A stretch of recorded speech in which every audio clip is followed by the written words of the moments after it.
Šajā video tiks parādīts, kā VirtualBox virtuālajai mašīnai instalē viesu rīku.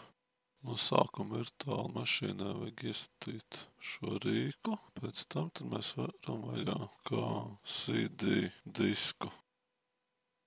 Palaižam run software, run un ievadam paroli lietotāju. Lai autorizētos uzstādot šo rīku, mums terminālī paziņoja, ka mums nav arhivators. Tādēļ būs jāuzstāda arī arhivators. Atvērsim termināli, rakstīsim komandu sudo su, ievedam šo komandu un instalējam bzzip2 arhivatoru.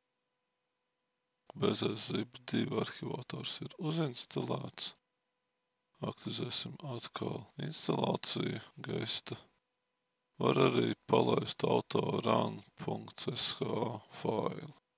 Tas ir tieši tas pats fails, kurš mums ir jāpalaiž.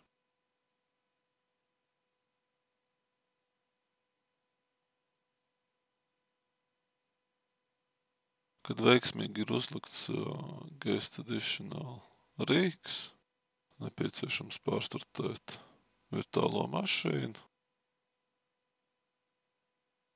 un mēs iegūstam jau redzamu rezultātu, kad mūsu ekrāns jau ir izstiepts pa visu VirtualBox redzamo daļu. Vairs nav tāds maziņš lodziņš kā iepriekš. Kā ar šis rīks dod iespēju koplietot failus, katalogus, kā arī vēl daudz citas lietas viņš jums var palīdzēt risināt. Tas arī būs viss.